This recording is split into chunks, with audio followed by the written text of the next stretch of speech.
Nothing left at all, except the body of sorrow that rose in time to float upon the surface of the eaten soil.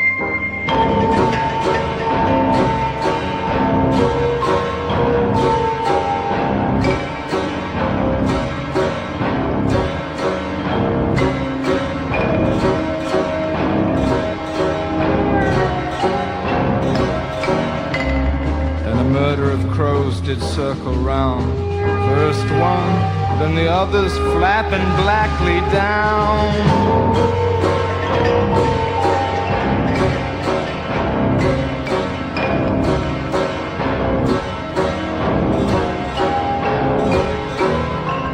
And the carney's van still sat upon the edge, tilting slowly as the firm ground turned to sludge.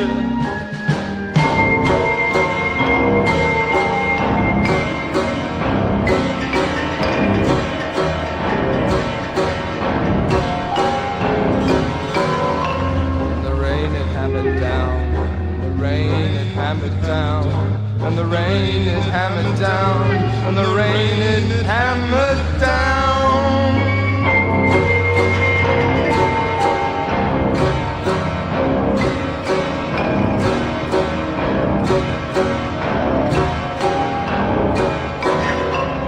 No one saw the carney go, no one saw the carney go.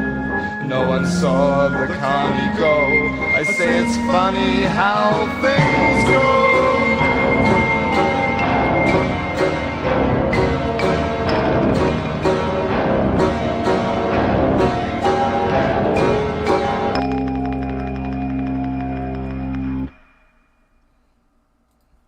I have to apologize to everybody.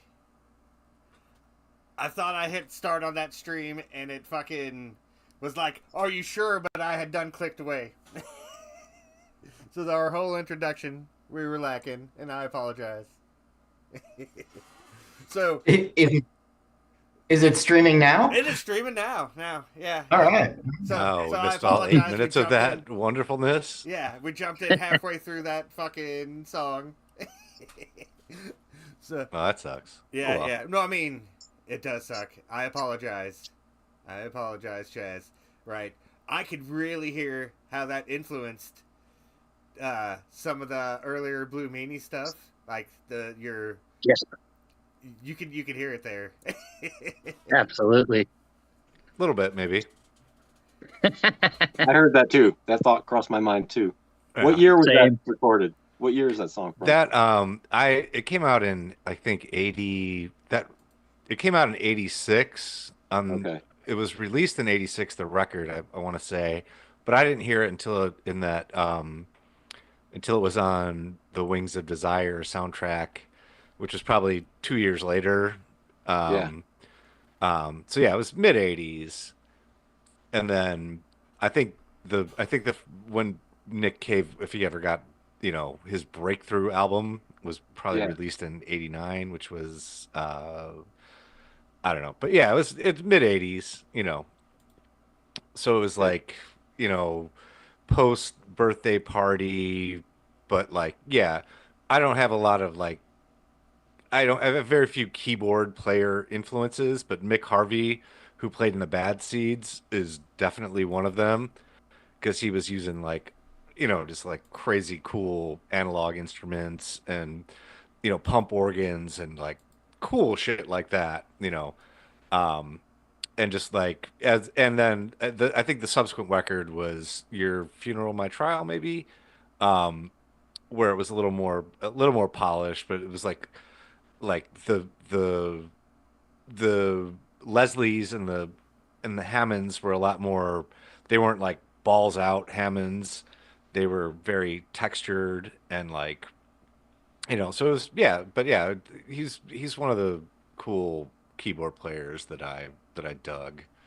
And like, as well as like, I was listening to the Modern Lovers last night, and like Jerry Harrison played keyboards on all that old stuff, and like all that cool old Farfisa stuff where it's real subtle and not always balls out Hammond was really influential on my playing in terms of that. But Yeah, but it's yeah, it's just the textures were really there and they're really cool. Yeah, I dug the shit out of that.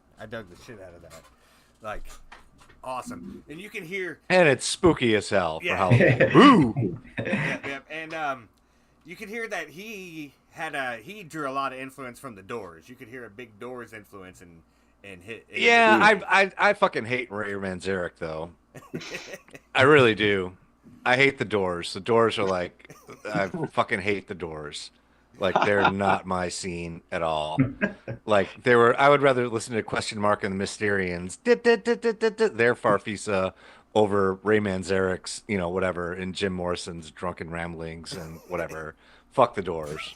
They were not my scene at I'm all. sorry to bring up a sore subject for you there, Chaz. That's, whatever. We shall move on. Kevin, what song did you pick? I picked a song called Hire a Bird by a band called Think Tree. I thought I'd bring something kind of most people haven't heard of. They started in the kind of mid to late 80s. They put their first album out. They only had 2 albums, one in 90, one in 91. They're one of those bands that just hearing one song kind of does them a bit of a disservice because they change their style and vibe a lot. I've always kind of liked that.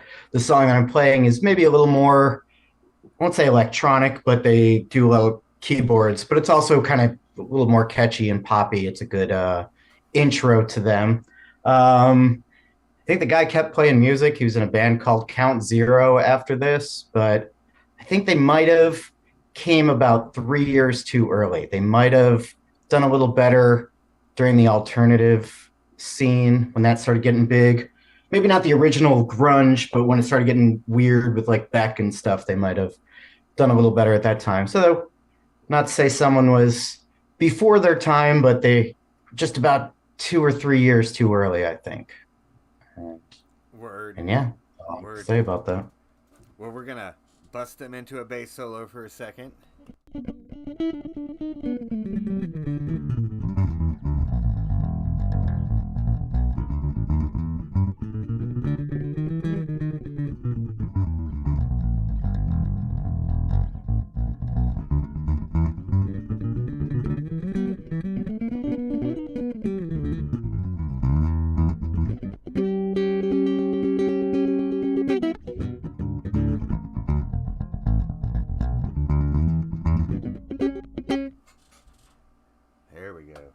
I do have to give a quick shout out to Chris Hardcore for buying me this stream deck. It makes my fucking stream go so much easier. Nice. At least for the viewers, not for me. Well, for me and the viewers. Like it just makes things smoother. But we're gonna jam this song.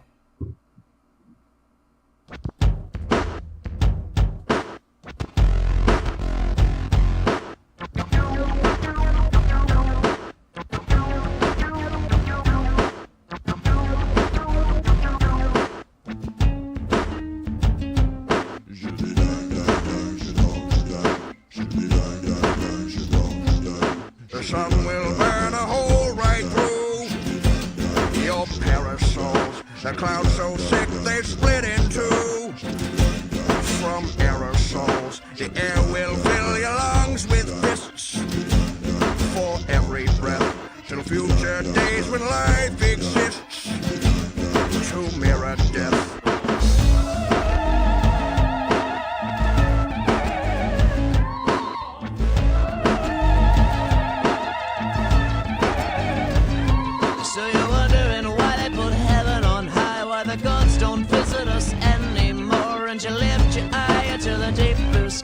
The only way out is up.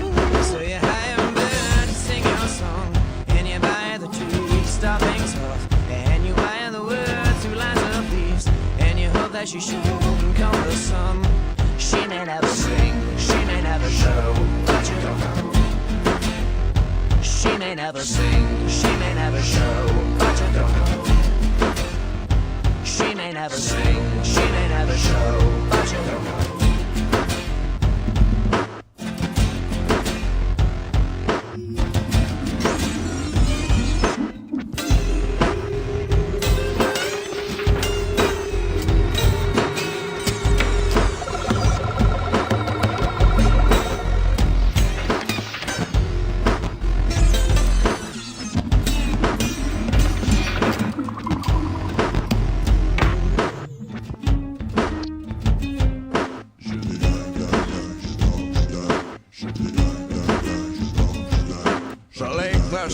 the tireless gloves.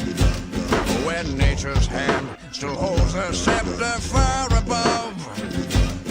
A bastard man, the shore where centuries of sand through waves have raced, invites a swim, but think where man deposits waste.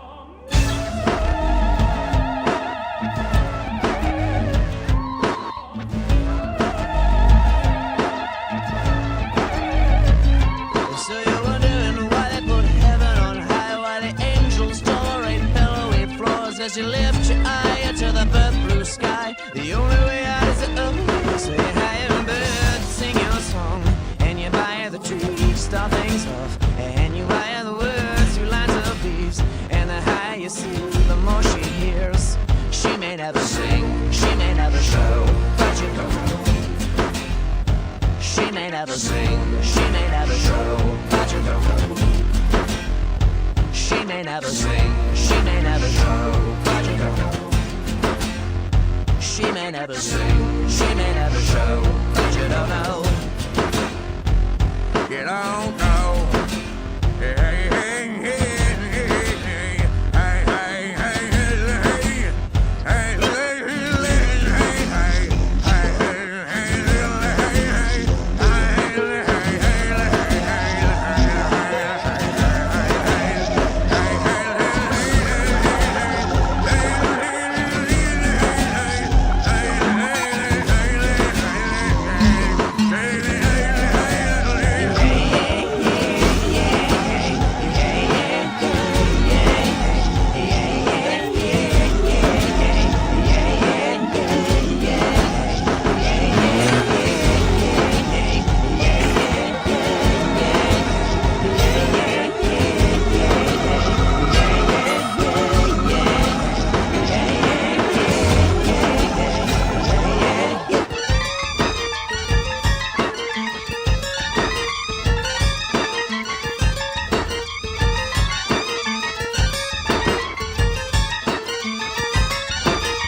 dug that little riff at the end there. there was a lot of Gotta have that long outro of noodling around and playing lots of cool soundscapes. It just kept layering on top of each other, right? But that little, there was like an almost King Crimson-y riff at the very end of that. I like it because they weren't using the synths that were cool in 1990. It sounds like they were using like maybe more Oberheim-y and Moogie things that were not, you know, the D50s of the era. I like that. Nice. Yeah. Cool. I guess it kind of also fits a bit of your Halloween theme that you started, Chaz. I think that song's a little spooky. Yeah, too. it was definitely spooky. I'm always amazed how those primitive drum machines from back then just swing. Like, it's crazy. Yeah. The beat And they were definitely using like probably old Akai samplers and like definitely that swing, that old hip hop swing, Greg. Yeah. You can't get from the new shit. Exactly. I wanted to pop lock and do the worm and shit. It almost reminded me of like I said here in the chat, a cohesive version of The Residents for a minute, the way that they were building it up there at the beginning. But then There's Butthole Surfers influence, or they're influencing Butthole Surfers. Yeah. I think they're from Boston. Yeah, they're really. Their album after this one, Like the Idea, I was a big fan of, and like I said, lots of different soundscapes on that. They would have like weird Middle Eastern music coming in and out, but not something you would associate with Boston. No, not SSD or something, but it's interesting though. Very cool. Cool. Yeah. I dug it. But now what we're are they gonna called again? What's the name of that group? Think Tree. Think Tree. Yeah. All right. Yeah. Only two albums. And Mhm. I am definitely gonna have to be spinning that because that song is fascinating. And if you say that they're eclectic, right, that they got a lot more to offer, I'm looking forward to digging definitely. into it. Cool. Word. And now we're gonna move on to Greg. What did you pick? I just picked an old moldy jazz classic, which is after this record, this Art Blakey album called Roots and Herbs, which is from 61 and 62 with Lee Morgan and Wayne Shorter, Bobby Timmons, Walter Davis Jr. on this track on piano, Jaime Merritt and Art Blakey. I mean, it's just an old classic, but this particular song, United, jumped out at me when I first heard it, and because it's not your typical jazz head. It plays against the rhythm, and it's I mean, I was already familiar with the Jazz Messengers, who were, you know, I probably the biggest one of the bigger influences on the Mephiskapheles horn section in the beginning. I would say them in particular, and definitely the way it was recorded by Rudy Van Gelder, the way he recorded the horns, so they're very realistic and right up in your face. Because like in New York back then, everybody was into like the Motown horn sound, very compressed, you know, and trebly, and but we were just all jazz fanatics. But I heard this song on college radio, and it just jumped out because the head itself is you know, it's more in our it's not swinging, it's anti-swinging, the head itself, and then it goes into swing on the solo. So stuck in my ear for all these years, like, so that's why I picked it. Word. We're gonna bust into that here in just and the song is called United, and it's called United, and I believe it's a Wayne Shorter tune, pretty sure. Word. Well, let me get all that shit queued up.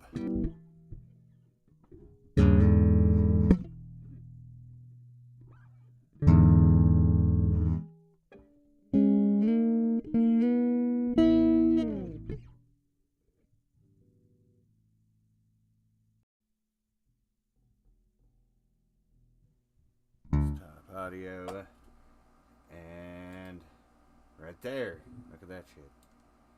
Let's bust into this.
that drum solo. It was almost. Yeah, I forgot the track was 7 minutes long. I apologize for that. I forgot the that's epic fine. drum solo. That song is so sick. Yeah. Right? That song is so sick. It has a great ebb and flow. It speeds up when it wants to and slows down when it needs to. It's Yeah. beautiful. Blakey is really unique, He's not like other drummers, I think. Yeah, I could definitely hear a little Meph in that horn line. Yeah. The way they were trading in and out was very reminiscent. I really dug in the middle of that drum solo. It was almost a polymetric rhythm going on because he was holding one cymbal down over here, and then there was them high clicks that were going on, and the other speakers were at a. I think the horn section was playing on a cowbell or percussion or something like that. Which was adding a also. polymetric because it was almost contradicting his hi-hat that he was keeping steady over here, which made it sound really interesting. I don't think there's any overdubs on that. I could be wrong. Maybe that percussion is overdubbed, but I kind of think it all went down live. Well, it was awesome. It was awesome. But what I'm saying is like it worked, but at the same time it almost didn't work. Like it was almost polymetric. Like they had two different rhythms that did match up, but they only matched up every like fifth or sixth time through. Right? Yeah. It was cool. It was cool. I dug it. Yeah. Word. Yeah. Shall we move on to Duck's song? Duck. What did you pick, and why did you pick it? Well, I picked the Tub Ring song, but I didn't know Kevin was going to be on this episode. So I was like, well, now it's going to be weird. Did you stick with it? We're all friends here on the Billy Bob Show. Yeah, I picked up Friends and is it Friends and Enemies or Friends or Enemies? Friends and Enemies. Yeah, that whole album is sick. We listen to that when we're on tour. It's just all your albums are good. But anyways, yeah. So then I thought it'd be weird. So well, I'm flattered. Thank you very much. Yeah, it's crazy. It's crazy to meet you. So yeah, that's awesome. So yeah, then I just picked Goblin because it's weird. I think I don't listen to that much music. I really don't listen to that much music, but I guess maybe I do. I listen to a lot of like movie scores. So I'm a director too. I direct movies too. So I don't know if that had something to do with it, but I listen to a lot of movie scores, and I've seen Goblin live a couple times. They come over to the States and tour, and they're awesome. And this is one of my favorite songs of theirs. And it's kind of a Halloween song, I guess. All right. It is very Halloween. We could have rolled with the Tub Ring song. I mean, I'm sure Kevin's used to listening to it by now, right? You've heard it a few times. I have. And by the way, that is my daughter's favorite fucking album. It's like, I don't even think she listens to any other Tub Ring album. She just listens to that one, and it's like, that's the best album ever, and I just got to deal with it, you know? Well, awesome. Thanks. But yeah, so now let's bust into this Goblin song. Becky, you still have yet to give me your song. Right, so did you send it to the Yeah, I sent it over. It was just a text. Okay, I didn't check that one. I haven't checked the Instagram since. No, it was you that sent me the Goblin song. I was talking about Beck's song. But I thought maybe it didn't go through. I'm sorry. That was probably my phone. Dead map. I got it. I found it. Sorry. my fault. Let's bust into this Goblin song. No, you're good. First, make them watch the bass solo.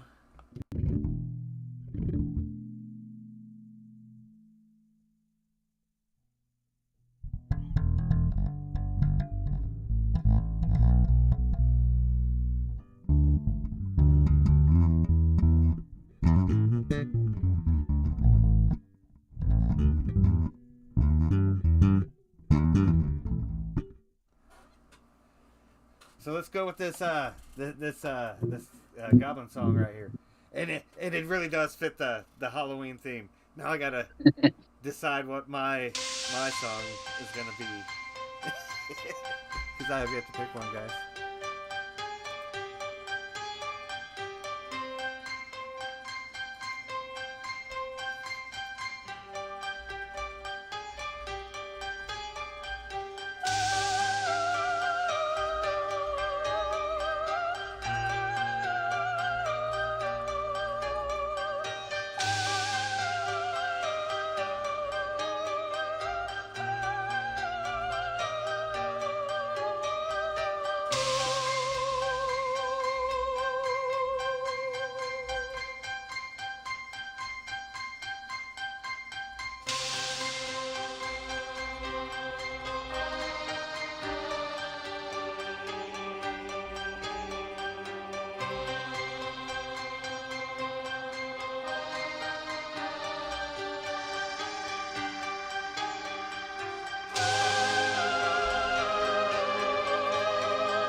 That's a fun song. That's fun. It's great. Yeah. Good movie too. Which movie is that? Phenomena.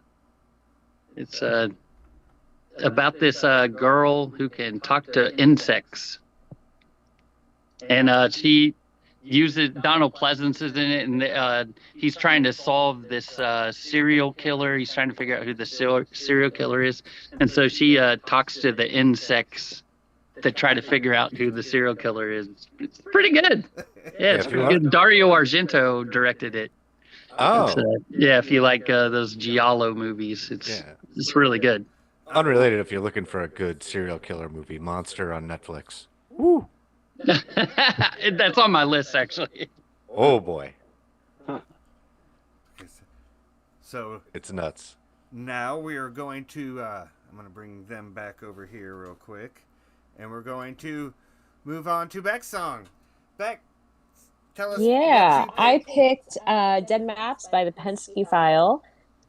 This is off of a brand new album that they just dropped, and that our buddies at Stomp Records up in Montreal just released. Penske File is good old Toronto, I think they're from Toronto, punk rock. So I've been very much into like the orgcore kind of stuff recently. So more like Menzingers, got some Tiger's Jaw, got some Restorations that I've been listening to a lot of. And these guys have been fitting the bill. So didn't get the memo about the Halloween spooky season stuff, but it's a banger. It's a bop. I've really been digging it. So those guys are doing awesome work. Word. Well, let's bust them into a bass solo. I should have just kept us back on that other screen, but whatever.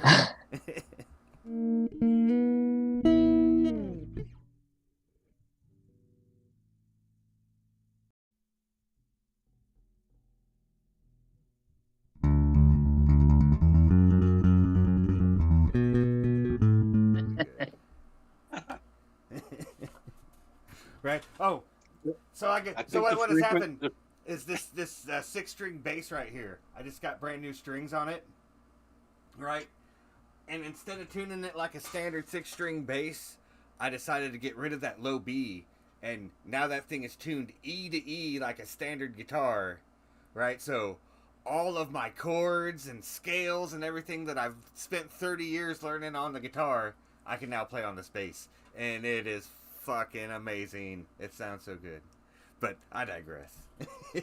Let's rock this song.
That was fun. That was fun.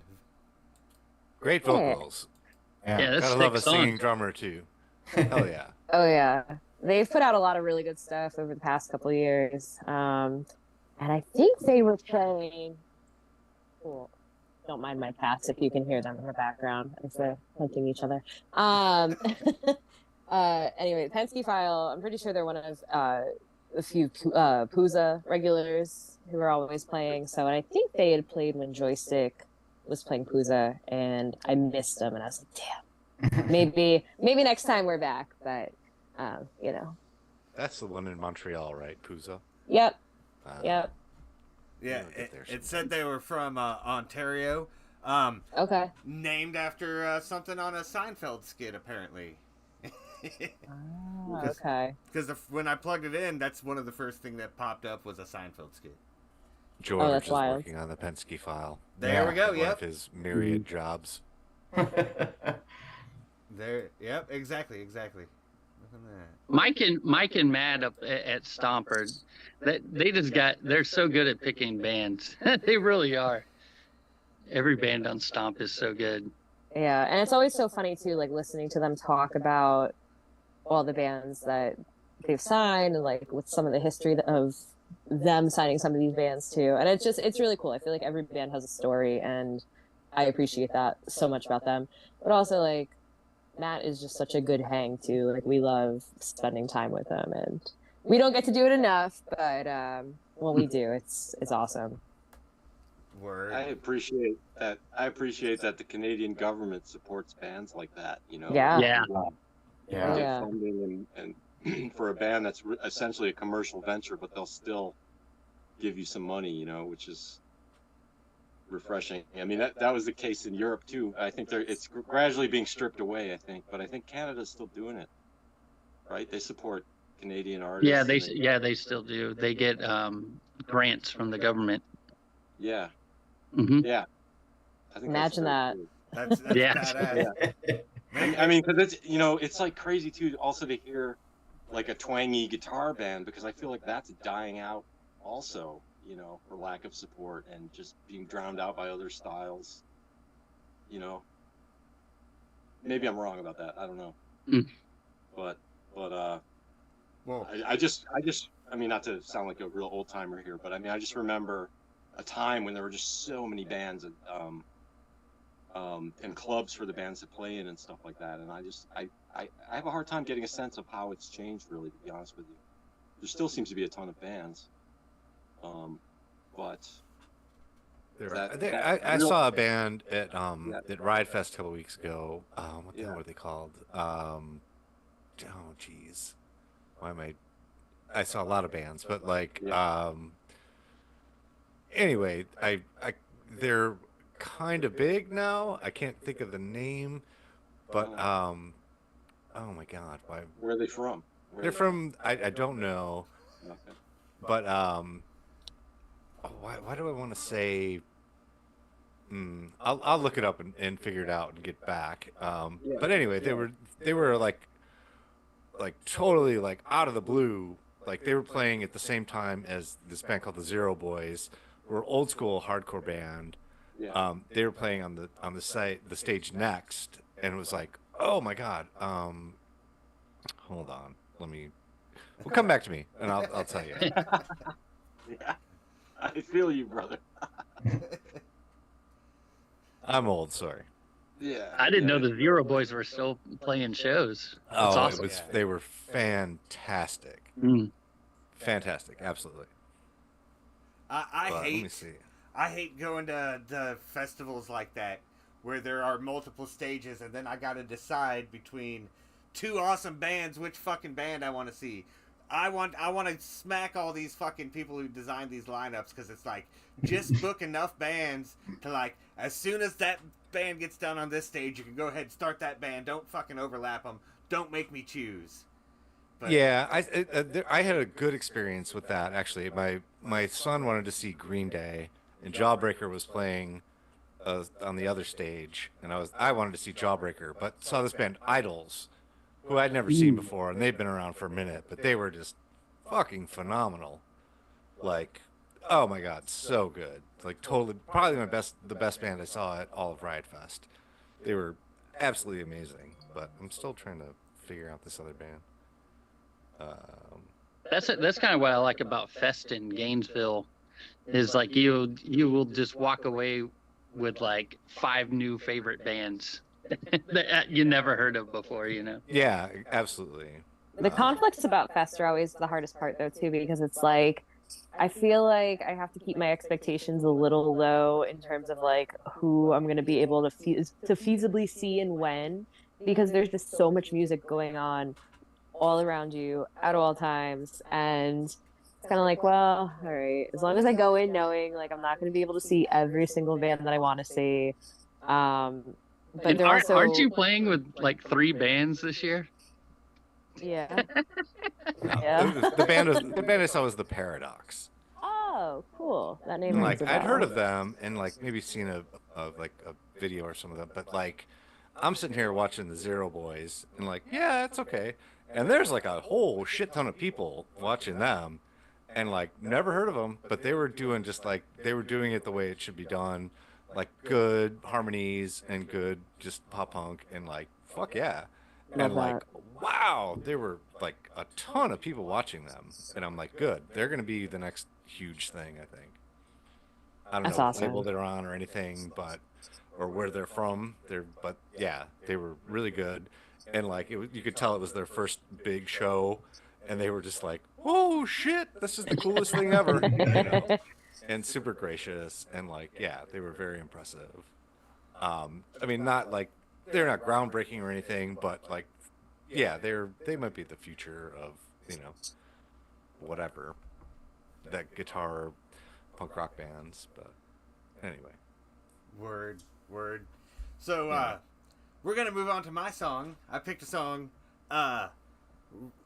What had happened is my buddy Wefton is in a band called The Chemical Imbalance, but he's also in a bunch of other bands. He's the bass player for the End Times. He does a bunch of solo stuff, right? But every time he writes a new song, he sends it to me on Facebook, right? Like just through Messenger. He's like, check out this new demo I did. And he sent me one the other day, and I was like, oh my God, that's fucking amazing. I was like, I want to make everyone listen to this. And he's like, okay. so that's what I'm gonna do, right?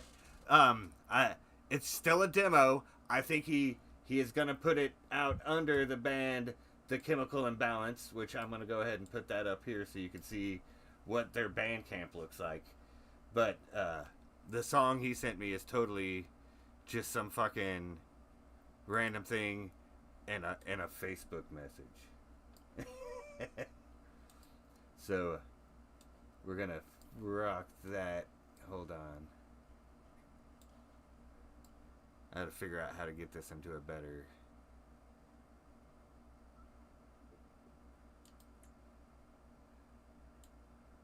Yeah, we'll just rock it right. Another ride, you can watch and take, but on the way, I cannot get every single night. Burn down the end of the tunnel. Cut your blood, that blaze will rise up the neck. You'll need a bag on your teeth, on it and a grip. Fuck you, they now giving up for today. All I had to taken away. With a million titles to play, there is no right way. Giving up for today.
Yeah, randomly sent me that out of the blue.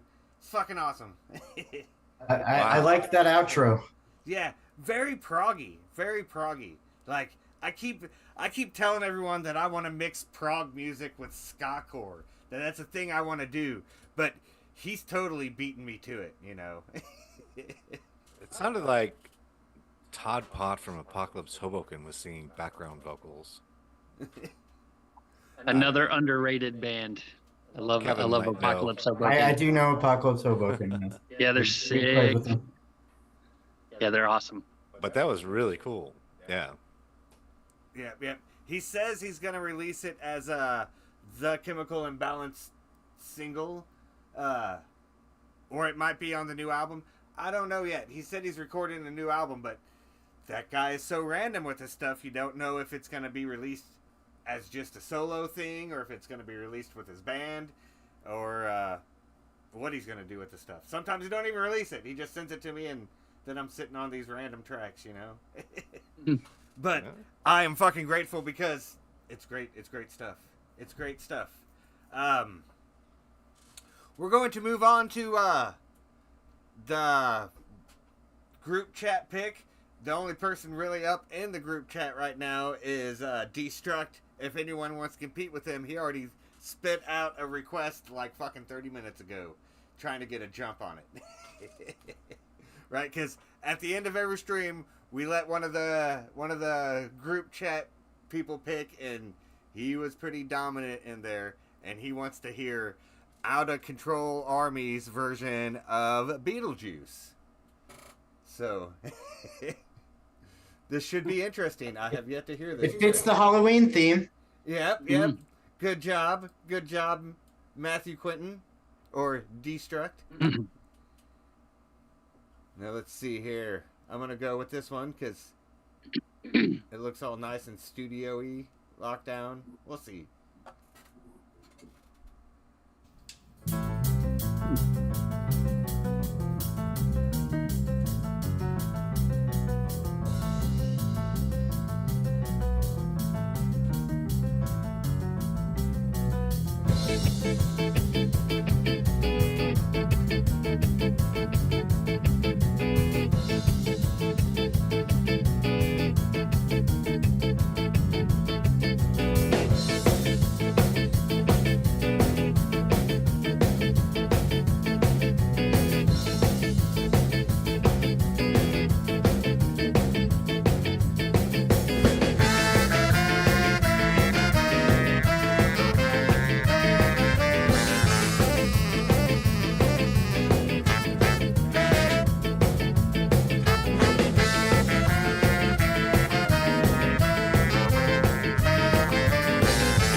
nice. That was nice. I never realized the time signature on that was so fucking weird. it's 8 the first time through, and then 10 the second time through. Did you guys pick up on that? Yeah, Danny Elfman does a lot of weird stuff in his songs like that. Yeah, he also likes to ride that very similar bass lines in a lot of stuff.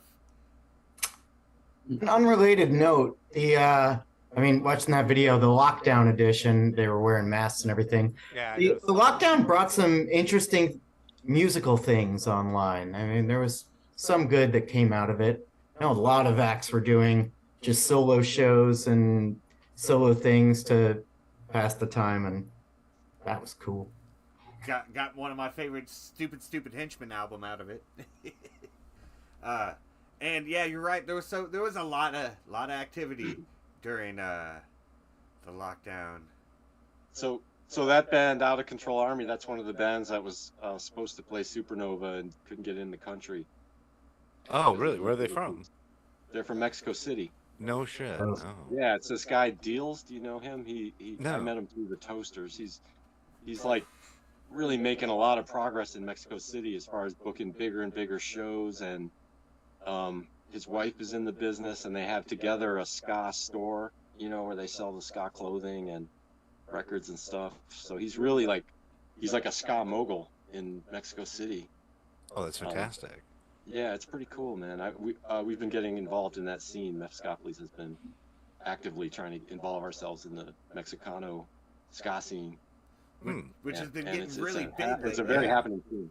Cool. What's that? It's been getting really big lately. A lot of Hispanic ska bands popping up everywhere. Forget about. I mean, like the numbers the top bands are doing are dwarfing any American ska band. Like they're huge over there. They play stadiums and stuff. Well. And a lot of it is that, like what we just heard, very kind of two-tony, a lot of horns. Some of their stuff is more Scatolites influence and stuff. But it's very popular down there. So the only problem is the peso isn't worth a lot, so it's hard to get paid. I mean, there's always the issues with booking in Mexico anyway. It always ends up last minute, and you never quite know what the deal is. But there's a growing number of promoters and festivals, and it's happening. Yeah, you guys have played there quite a few times, right? Only 3 times, I think. I would consider that quite a few, but yeah. We're trying to go back every year. We didn't go this year. Well, give us a call. We might be busy. Might be available. Oh, really? Oh, wait a minute. This is a whole other conversation. We're always, in hibernation, but Really? ready to strike. You heard it here, folks. I mean, Dude, that would be so amazing. We were just talking the other day. I was just talking with Andre. We were talking about those tours that we did in like 97, 96, and 97. Yeah, we had so much fun. Dude, I mean, we just challenged each other on stage. Yeah, absolutely. And then one of us ended up on stage with you. Yeah, I challenge you to do that Right. recreation of that tour again.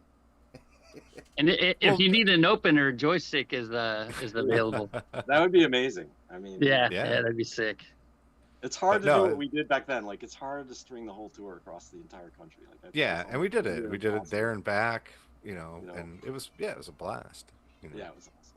I mean, I remember first meeting you guys in the grog shop. Oh, yeah. Cleveland. In Cleveland, of course. And that was the first show we played with you guys in '95. Yeah, well, and then so many. I remember Andre dressing up as Mr. T at Halloween at the Wetlands. Oh yeah, classic. Vic Rice with the Yoda outfit. Oh God, yeah. I still have a picture of Vic Rice sitting on the edge of the Grand Canyon, like, oh my God, this guy's gonna fall off. But then Vic Rice is Zen. He's not going anywhere. He really, the Zen master, as we call him. Of course. But we digress. Yeah. Word. Well, I think we had a well-rounded stream tonight. I'm gonna go ahead and cut off the audience, but I am fucking thankful for not only everyone who tuned in, but all you guys for fucking showing up. Like, look at this lineup in front of me. This is fucking legendary, guys. It's fucking awesome. Thanks, Billy Thank Bob. you. Thank you. Thanks, man. Thanks. Yeah, thanks for As having me. always, It was fun. Great time as always, Bill. Word, word, word. And we shall do this again, but I'm going to go ahead and... It was nice, guys. Cut them off because I'm fucking mean like that. And, so now we can talk about the good shit because the stream stopped.